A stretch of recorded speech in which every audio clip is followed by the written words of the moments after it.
Alrighty, hello every folks, and good morning. Okay, so Jeanne d'Arc just ended up releasing on PS4 in this particular case, technically PS4 and PS5. So we're just gonna do a quick little kind of look over here, kind of see what we're dealing with. So first of all, to answer a question from before over whether or not this actually would already be on your account if you own the original. So like if you own the original back from the PSP, it is actually going to be on your account if you had the PSP version. That's what I had on my account here. Oh, whoops! Right, I keep forgetting that the controls are different because was literally just playing said original version here. So if you are playing this on a Vita to play both versions at the same time, it's going to be a little bit awkward. Now, this doesn't carry over your saves from back in the day, but anyway. Yeah, there's not going to be anything to continue, so let's go ahead and just start a new game here. If you're wondering, if you're wondering what's with the overlay here, PS Vita, that's why. You gotta do all this stuff on a Vita. It's just the right thing to do. Okay, so basically same old stuff as before. When I was talking about Legend of Dragoon, you've got your standard kind of features here as far as you got some rewind on there.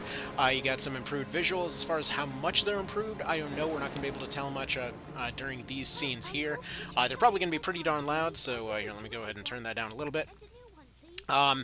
Yeah, for those that never played this one before, it is a weird game. But anyways, yeah, we'll go ahead and skip this for the moment. We're not going to be covering plot or any of that.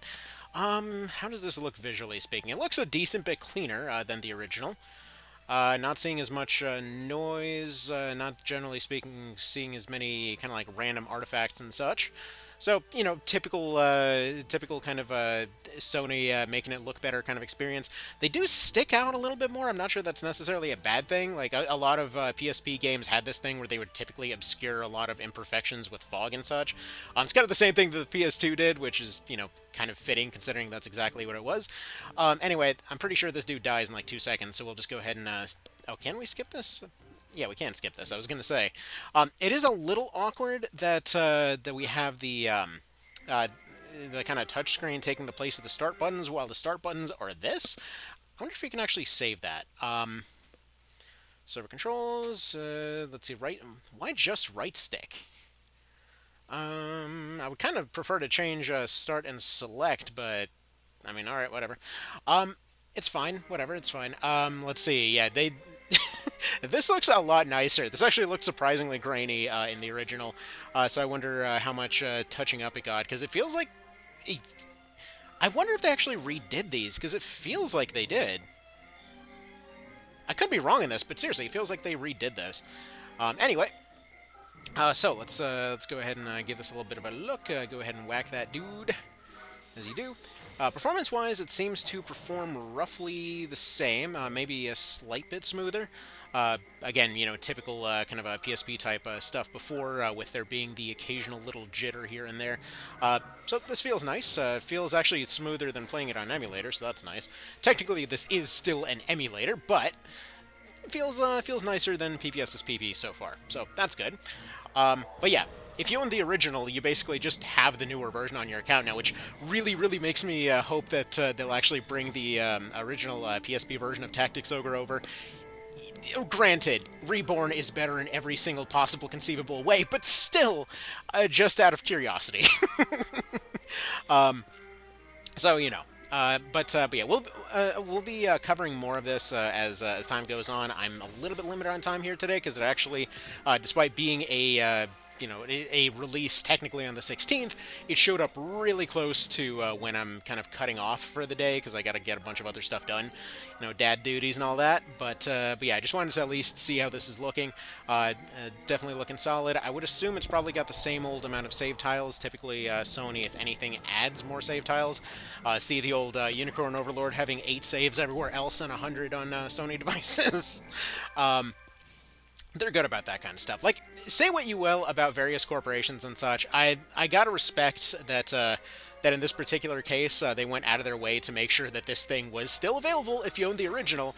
Just kind of a straight improvement if if you already had it. Same with a lot of their other classics. Whereas in Nintendo's case, I can't even tell you how many times I've rebought certain things through them. Only to then see potentially a kind of screwed up version showing up as the newest one. So it's a great thing to see. I mean, hell, you gotta love a good remake. It's probably one of the reasons I bought Tactics Ogre Reborn on frickin' everything. Anyways, so yeah, that's it's about that. So yeah, they actually seem to have toned down the fog a little bit. I don't think this particular, I think it actually did have fog originally. I'm not sure. But man, the water's looking way nicer in this one. I wonder if it actually was like a fully getting in the guts type of rework here, because that's noticeably nicer. I mean, maybe it was just behind the fog before and I never noticed, but that does seem noticeably prettier than it used to be. And bear in mind, there might still be like a slight bit of jitter, because technically right now I'm playing this through remote play, so, so there's that. And yeah, we got the usual, hey, how'd you learn to do the thing? I didn't know how to do the thing. Save current progress? Yes. How many save files are we up to? A frickin' bajillion? Yes. Good job, Sony. Like, more and more, I gotta say, I'm preferring Vita on remote play for modern stuff than I am Switch. Like, I just... As much as I love the library on Switch, it's just like... even if I'm going out and about, like, I would prefer to play PSP games on this whole thing. Like, you just basically get the original version on your Vita, whereas you get if you're going and getting this version, then you play this one at home. Like, it's nice. You get the best of both worlds. I always read this as a do re mi instead of do re mi, whatever. Get out of here, Frenchness. Go ahead and skip this. I'm never going to get used to using that touchpad as a start thing. That's one thing I've never gotten used to. Now, this one I know had some fog effect before, and no, they actually did tone down the fog effect to let you see more details. So yeah, that's pretty legit. Okay, anyways, so that is about that then. That pretty clearly says what we're looking at here. So this is looking good. This is a pretty... solid on a technical level, it seems, a type of situation here so far, so you love to see it. Let's go ahead and move this guy over a little bit. But yeah, this probably will be the first time that I've actually gone and fully completed Jeanne d'Arc here, finally, after so many dang times of starting it and then just immediately having something come up. It's the most bizarre thing. Like, I mentioned this in the original review, but I can't even tell you how many times I started this game, and just, like, something happened with my device, whatever it happened to be at the time, and then I tried it on emulators, and then something would happen to it at the time, and, like, every dang time something would happen, and then I would forget about it, and then months later, somebody would go and send me a message like, oh, are you putting out anything for Jeanne d'Arc, if you're doing PSP stuff? I'm like, oh yeah, I never finished that, did I?